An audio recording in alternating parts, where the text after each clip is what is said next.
Something big सून India. 11 घंटे हो चुके हैं इस ट्वीट को। हिंडनबर्ग दोबारा एक्टिव हो चुका है, सनसनी छा चुकी है एंड ट्विटर पर तो बाढ़ आ चुकी है। सभी लोग एक दूसरे पूछ रहे हैं कि अगला टारगेट कौन सा होने वाला है। अंदाजा लगाने की कोशिश कर रहे हैं कि वो अगला टारगेट पीएसयू है या अडानी दोबारा होने वाले, कहीं अंबानी तो नहीं।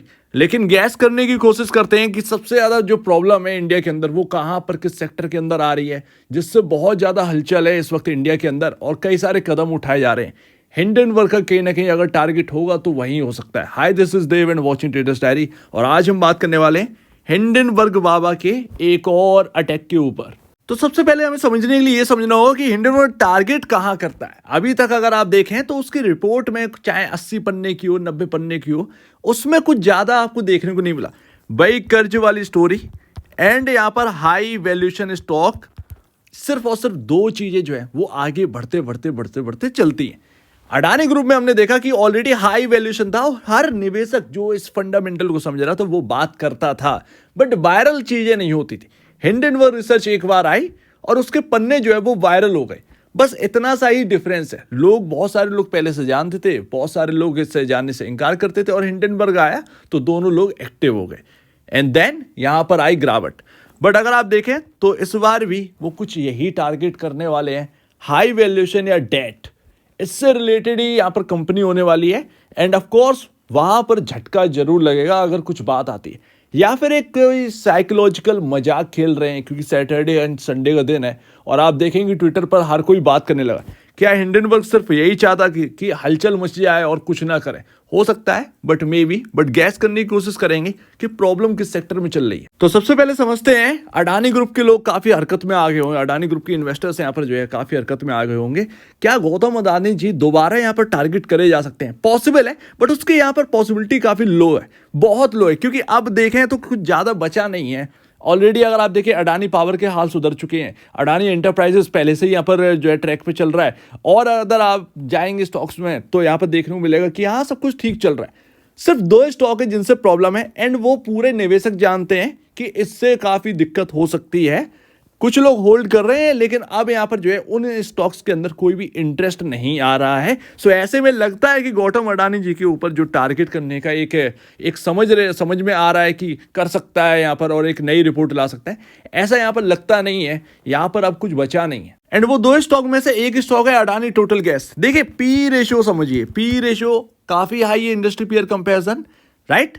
एंड यहां पर जो है प्राइस टू बुक वैल्यू भी अगर आप देखेंगे तो वो भी हाई है, तो हाई वैल्यूएशन पर ट्रेड कर रहा है एंड ये बात हर कोई जानता है, तो इसमें कोई नई बात नहीं है। अगर कुछ आता भी है फर्क नहीं पड़ना, कुछ देख लीजिएगा, फर्क नहीं पड़ना है। एंड इसको यहाँ पर ना अगर कुछ खबर भी आए तो इग्नोर कर देना है बिल्कुल, क्योंकि हमें ऑलरेडी पता है। एंड दूसरा ये स्टॉक है जिसका हाई पीई पर काम कर रहा है and price to book value भी काफी हाई है। सो दैट आपके सामने दो स्टॉक हैं जो कि अडानी ग्रुप के अंदर काफी हाई पीई पर काम कर रहे हैं, जिनकी वैल्यूएशन को ठंडा होना चाहिए बट एक्चुअल में ये हो नहीं रहा है। सो दैट बस यही दो स्टॉक बचे हैं अडानी ग्रुप के अंदर जिसमें थोड़ा सा डर रहता है। अदरवाइज अगर आप देखें अडानी पावर, तो बस वहां पर अगर कोई सवाल उठेगा तो वो कोल इंपोर्ट एक्सपोर्ट के ऊपर उठ सकता है एंड यहाँ पर जो वन टाइम एग्रीमेंट से जो पैसा आता है उसकी तरफ यहाँ पर जो इशारा जा सकता है, बट वो सबको पता है, उसमें कोई नई बात नहीं है। एंड स्टॉक वो चल भी नहीं रहा है, तो ये भी बात समझ में आती है। तो अडानी ग्रुप के अंदर अगर आप देखें तो कुछ बचा नहीं है यहाँ पर करने के लिए, यानी अटैकिंग के जो चांस है, कोई नई रिपोर्ट के चांस है अडानी ग्रुप पर आने के, वो बहुत लो लगती है। हालांकि हाँ, डेट जो है वो डबल हो चुका है, कुछ रिपोर्ट ये कहती है, जहां तक मुझे याद है, मैं पक्का नहीं कह सकता, बट डेट यहाँ पर डबल हो चुका है। बट वो हमारे ऑलरेडी न्यूज़पेपर्स में आ चुका है, जो कि मैं पहले देख चुका हूं कहीं, तो मुझे याद आ रहा है। एंड अभी की कुछ बात तो उसमें कुछ है नहीं। तो क्या अगला टारगेट रिलायंस इंडस्ट्रीज होगी? मुकेश अंबानी जी के ऊपर यहाँ पर जो है कुछ रिपोर्ट आनी है क्या? ऐसा कुछ भी लगता तो नहीं है। रिलायंस इंडस्ट्रीज के अंदर क्या ही यहाँ पर जो है रिपोर्ट लेकर आएंगे? आई थिंक कुछ वैल्यूएशन का कंसर्न भी नहीं है, कुछ ऐसा दिखता भी नहीं है जो कि यहाँ पर जो है कुछ प्रॉब्लमेटिक हो रिलायंस इंडस्ट्रीज के अंदर। कोई हाई वैल्यूएशन पर तो स्टॉक चल नहीं रहा है, तो कुछ दिख नहीं रहा है, रिलायंस इंडस्ट्रीज की तरफ भी कुछ इशारा यहाँ पर मिल नहीं रहा है। तो बहुत कम चांसेस हैं कि अडानी अंबानी जी के ऊपर यहाँ पर जो है ना बिल्कुल भी कोई एक ना रिपोर्ट नई पब्लिश ना हो हिंडनबर्ग की तरफ से। तो क्या इंडिया में कोई और ग्रुप या कोई और बिजनेसमैन है जो कि यहाँ पर टारगेट किया जा सकता है? लगता तो नहीं है, क्योंकि अगर आप देखें कुमार मंगलम बिरला जी, तो उनकी कंपनी हमारे सामने कोई भी हाई वैल्यूएशन पर वर्क नहीं कर रहा है, बहुत ही वेल्ड बिजनेस है एंड अच्छा काम कर रहे हैं, राइट। दूसरे आते हैं टाटा ग्रुप। तो टाटा ग्रुप में भी लगता नहीं है बिल्कुल भी, बहुत ही लो चांसेस हैं कि वहां पर कुछ निकल कर आएगा, ऐसा तो बिल्कुल भी नहीं लगता है। फिर आते हैं आनंद महिंद्रा जी। तो उनके ऊपर क्या ही ये लेकर आएंगे, कंपनी हमारे सामने है, वेल नोन है, अच्छी तरीके से काम कर रही है, तो कोई प्रॉब्लम नहीं है, कोई हाई वैल्यूएशन वाला यहाँ पर चक्कर है नहीं। यहाँ पर और कोई बसता नहीं है, गोदरेज ग्रुप एंड वगैरह वगैरह, तो कोई और ऐसा कुछ दिख नहीं रहा है। बट थोड़ा सा मुझे यहाँ पर प्रॉब्लम जो है वो कहीं ना कहीं टेक कंपनी से लगता है, थोड़ा कहीं ना कहीं इसके बहुत 1% चांस है कि कुछ आए, बट उसका लगता नहीं। ऑटो इंडस्ट्री से मुझे समझ में आ रहा है कि कुछ हो सकता है, बिकॉज ऑफ अगर आप देखें ग्लोबल लीडर्स जो हैं, चाहे आप फॉक्सवैगन ले लीजिए, चाहे BMW ले लीजिए, या यहाँ पर जो है जनरल मोटर्स ले लीजिए, उनकी वैल्यूएशंस और हमारे इंडिया की जो ऑटो कंपनी की वैल्यूएशंस हैं उनमें बहुत ज़्यादा डिफरेंस नज़र आता है। कहीं ना कहीं बहुत ही हाई वैल्यूएशन पर ट्रेड कर रही हैं हमारे इंडियन ऑटो कंपनियां। सो दैट क्या ऑटो इंडस्ट्री पर कोई खबर आ सकती है, गॉड नोस, कुछ कह नहीं सकते। हाई वैल्यूएशन पर ट्रेड कर रही हैं कंपेयर टू अगर आप BMW कर लीजिए तो भी आपको समझ में आया है कि हमारी टाटा मोटर कितना महंगा यहाँ पर हमें देखने को मिल रहा है। तो ये सारी चीज़ें पॉसिबल है ऑटो पर हो, बट उसके कितने चांसेस हैं भगवान जाने। लेकिन अभी जो सबसे ज्यादा जो परेशान है थोड़े से, वो है हमारे शक्तिकांत दास जी, जिस पर लगातार यहाँ पर कुछ ना कुछ कमेंट कर रहे हैं NBFC एंड बैंकिंग को लेकर। एंड हम देख रहे हैं RBI पॉलिसी में लगातार कुछ ना कुछ यहाँ पर टेंशन बनी हुई है, कहीं ना कहीं एक टेंशन बनी हुई है इंटरेस्ट रेट को लेकर वगैरह वगैरह, बहुत सारी चीजें हैं। होम लोन्स को लेकर, क्या होम लोन से कुछ प्रॉब्लम होने वाली है, आई डोंट नो। बट कहीं ना कहीं अगर आप देखें तो बैंकिंग के अंदर जो एक पर्सन हमें देखने को मिलता है वो है हमारे RBI गवर्नर शक्तिकांत दास जी, जो बड़ा फूक फूक कर कदम रख रहे हैं। और कुछ ना कुछ यहाँ पर जो है हम सुन ही रहे हैं कि बैंकिंग के अंदर कुछ यहाँ पर जो है होम लोन्स का या कुछ इधर का प्रॉब्लम या कुछ यहाँ पर ग्रोथ नहीं आ रही है।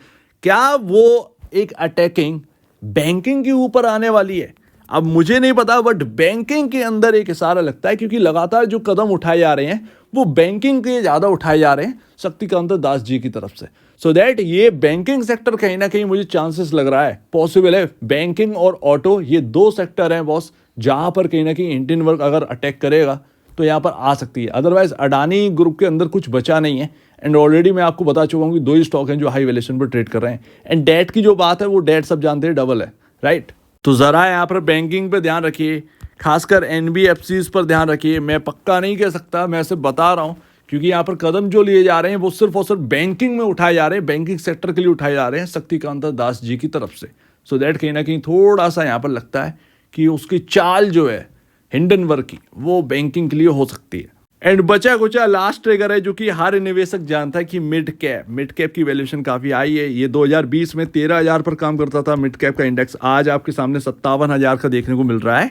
एंड कितने साल हुए 2020 से आप जोड़ लीजिए, 4 साल में 4 ईयर्स में आप देखेंगे कि वैल्यूएशन कितना गुना यहाँ पर जो है आपको होती हुई दिखी।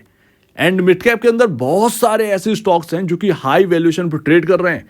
तो अगर कुछ बचा कुछ है यहाँ पर है कुछ चांसेस, तो पता चला मिड कैप के ऊपर लेकर आएंगे कि हाई वैल्यूएशन पर ट्रेड है। ऑफ कोर्स हाई वैल्यूएशन पर हमें देखने को मिल रहा है, कौन नहीं जानता है यहाँ पर निवेशक में।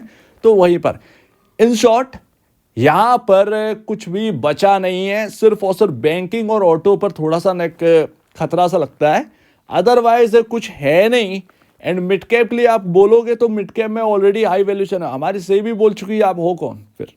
तो हिंडनबर्ग का यहाँ पर जो है समझ में नहीं आ रहा। अब देखने वाली बड़ी बात होगी कि ये साइकोलॉजिकल लेवल से तो नहीं खेल रहे हैं, साइकोलॉजिकल लेवल मानसिकता से तो नहीं खेल रहे हैं यहाँ पर इंडिया के अंदर, क्योंकि जिस तरीके से हड़कंप मच गया है वो तो एकदम ऐसा लग रहा है कि पता नहीं कौन सी खबर आने वाली है, राइट। तो कहीं ना कहीं हड़कंप मचाने के लिए तो ये खबर नहीं आई थी, बड़ा अजीब बात। तो ये देखने वाली बात होगी, लेकिन मुझे लग रहा है बहुत ज़्यादा चांसेस जो है वो बैंकिंग और ऑटो से हो सकते हैं।